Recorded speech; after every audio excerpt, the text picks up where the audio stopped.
Ever wondered what a life overflowing with abundance and filled with infinite possibilities could look like for you?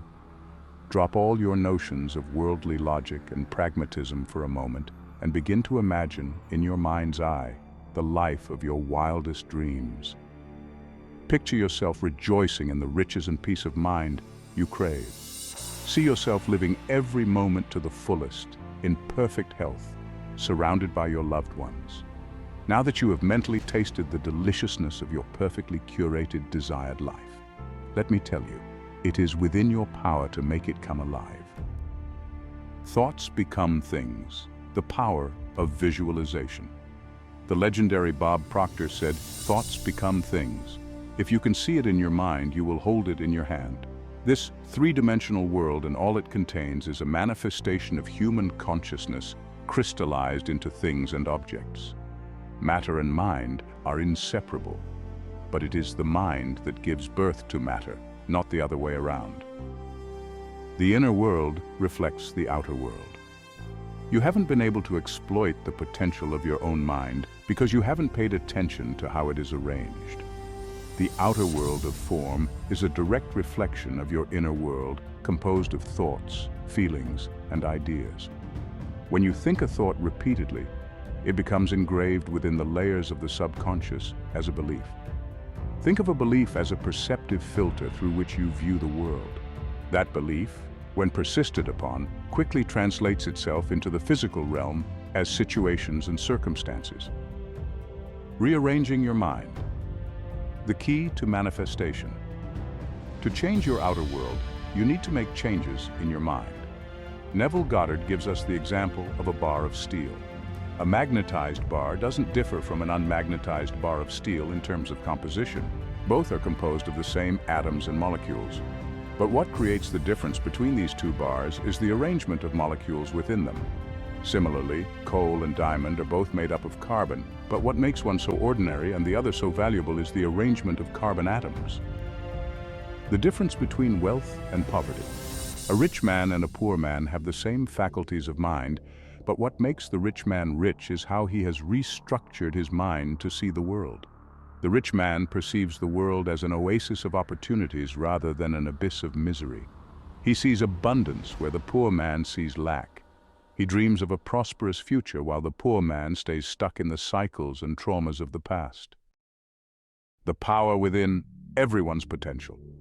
There is nothing wrong with being poor, and neither is the rich man any better than the poor man. It's just how the rich man uses his mind that yields him bounties of wealth and opulence. Every human has the potential to rearrange his mind and alter the course of his life. This privilege is not reserved for a few. Everyone can make the best out of his circumstances with the help of his all-powerful mind. How to begin the layman's guide. So, how does one go about it? How can a layman who has no idea about Neville or any of his teachings still use this knowledge to prosper spiritually and materially? You are about to satisfy all your curiosities as we embark on a journey that will lead you to pastures more magnificent than you could have ever imagined. Be it your health problems, financial insecurity, or something else, you can transform all of that by reorganizing your mind, following the methods and concepts we are about to delve into. The primary aspect of any manifestation is the need for a creator who can transmute energy and bring something to life. Traditional religious thought has falsely perpetuated the belief that only God or a deity has a monopoly over creation, reducing man to a mere witness of his life events. But that concept of God is outdated and not spiritually aligned. God is not an entity, but the collective consciousness that flows through every atom in the universe. The divine intelligence is present in everything it has created, be it a galaxy, nature, or man. Almost all esoteric teachers and spiritual sages of all times and ages have unanimously agreed with this fundamental truth. God and man are one. This is neither blasphemous nor bizarre, but the very basic fact of our existence. Because people don't appreciate the God within them, they don't realize that the power to create their reality is deep within their own awareness. It's man's imagination and consciousness that are at the very source of every scenario unfolding in his life. In Neville's words, your own wonderful human imagination is the actual creative power of God within you. It is your savior. If you were thirsty, water would be your savior. If you needed a job, employment would be your savior. Your imagination is the power to save you from whatever circumstances you now find yourself. You can experience your heart's desire through the use of your imagination. Nothing is impossible to your imagination. It is unlimited in what it can accomplish. If you can imagine something, you can achieve it. Embracing responsibility, the first step to manifestation. Once you are comfortable with being at the very center of all your troubles and triumphs, you are essentially ready to take the next step in manifesting your desires. That step is to choose a desire that sets your heart on fire. Manifestation requires mental rewiring and some behavioral modifications. You need to have an end goal that you are serious about, so that all the efforts you put in don't make you quit halfway through the journey, but gear you to push harder. If you are lukewarm about getting your desire, manifestation might not work for you. You need to go all in, even if it means leaving your comfort zone and stepping into deep waters. You must be willing to see it all the way through because the end goal matters so much to you. The burning desire fuel for manifestation. Napoleon Hill mentions this as a burning desire that wouldn't let you rest or step back, even in the direst of circumstances. Not everyone in this world gets to be successful or create their dream life. This privilege is for the dreamers, the risk-takers who feed their desires with all their passion and then pursue them relentlessly. You might be stuck in a wheelchair right now, so your burning desire could be to see yourself walking again. You might be sick of no progress in your career, so your burning desire could be to set up a successful business. Choosing your desire. A personal journey. Only you have the right to choose what desire you want to feed your attention and energy to. Make sure you are as specific as possible. Do not listen to what other people want for you or what opinions they hold about what you want. If you do that, you will forever be stuck in their games and won't be able to decide what your heart truly desires.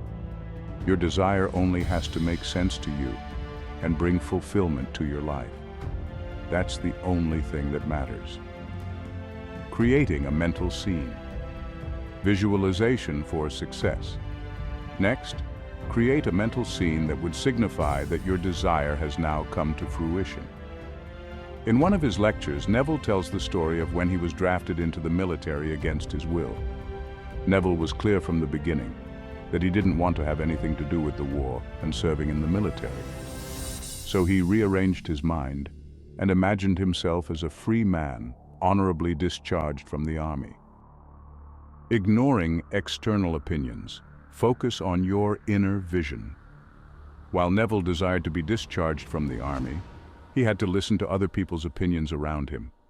Some said it was not morally right since the country was in the middle of a war. Others said that leaving the army was akin to abandoning one's homeland in times of hardship. But Neville was firm in his intention. He did not care what anyone said or thought about his decision. This was his personal matter, and only he had the right to choose the best course for his life. That's the level of commitment one must establish towards their desire. No matter what happens or what anyone thinks, you dare to see yourself living with your wish fulfilled. Metaphorically deciphering scriptures, Neville's teachings. Neville Goddard was known for metaphorically deciphering the scriptures. He learned this art from his teacher, Abdullah, an Ethiopian rabbi whom Neville met when he came to the United States. Under Abdullah's guidance, Neville gained the insight that the stories in the Bible were meant to convey a much deeper message, and hence must be understood metaphorically. The law of liberty, assumption of freedom. In the book of James, it says, "But be doers of the word and not hearers only, deceiving yourselves. For if anyone is a hearer of the word and not a doer, he is like a man observing his natural face in a mirror.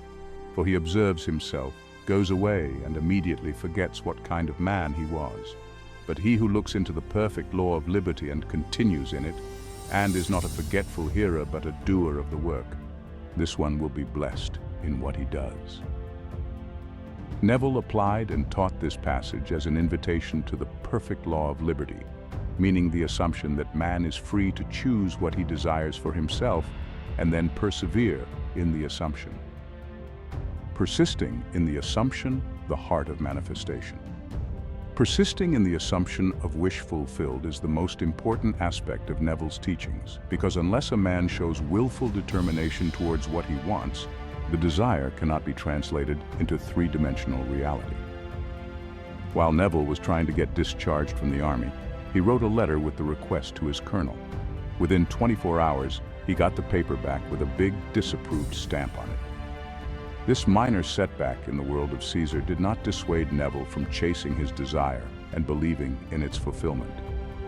That is how firm and steadfast an individual must be for his most passionate, heartfelt desires. Ignoring the three-dimensional world, focus on the inner vision. The current reality, or the three-dimensional world, is nothing but a manifestation of your old thought patterns and assumptions. When you begin with a brand new desire, the results won't show themselves instantaneously. Every time you look into the three-dimensional for reassurance, you will be disappointed. This is just how the process of manifestation goes, so you need to learn the art of ignoring the three-dimensional world until it fully aligns with your desires. SATS technique, state, akin to sleep. After receiving the letter of disapproval for his discharge request, instead of dwelling on why it happened, Neville decided to abide by the law of perfect liberty. He intrinsically knew that if he kept assuming the feeling of being discharged and being with his wife and daughter, his mental vision would soon override the physical reality. That is when Neville created a scene of himself being in his New York City apartment on Washington Square at night, creating a realistic mental scene. As Neville went to sleep in the Army base camp, he assumed the feeling that he was reunited with his family after getting discharged from the Army. In his imagination, he rejoiced in the comfort of sleeping next to his wife and daughter. To make the scene more realistic, Neville added more dimensions to the scene, such as remembering the rooms in his apartment and the floor his apartment was located on. He perfectly rearranged his mental structure that night to depict him sleeping in his own bed in New York, rather than sleeping with other men in the Army camp. Then, he imagined holding his request paper in his hand, scratched off the word disapproved, and rewrote it as approved. SATS technique, accessing the subconscious mind. This special technique Neville utilized is called SATs, or the state akin to sleep. The state akin to sleep derives its name from a state man encounters between total wakefulness and deep sleep.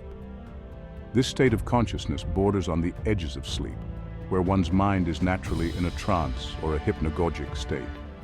In this state, the conscious mind ceases to disturb one's focus, and hence the gateways to the subconscious are wide open.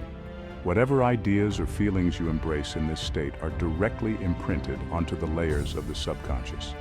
The subconscious, being the master creator, works to bring those feelings to reality. Practicing SATs. Steps for effective visualization.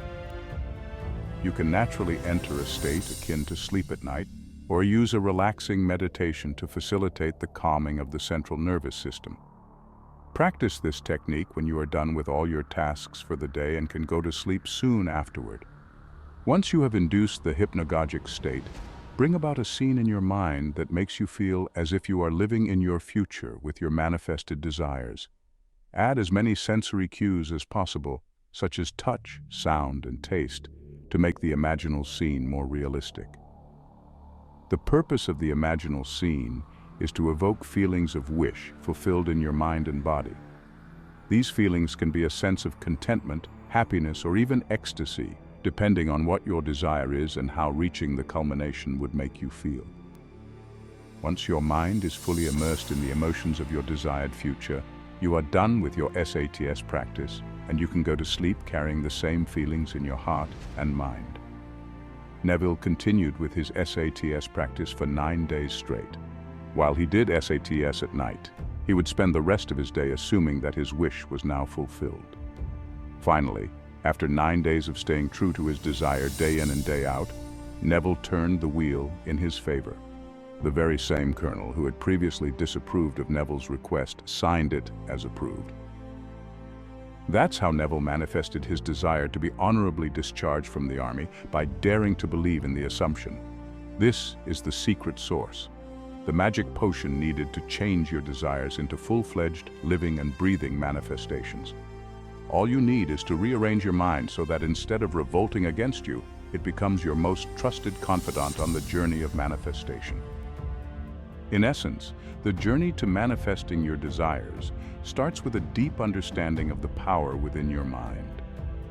By embracing the concept that thoughts become things and diligently practicing visualization techniques like SATs, you can reprogram your subconscious and transform your reality. The key lies in persistent belief and the courage to see your desires through, despite external opinions and setbacks. Your imagination is the ultimate tool for creation, and when harnessed correctly, it can unlock a life of infinite possibilities and boundless abundance.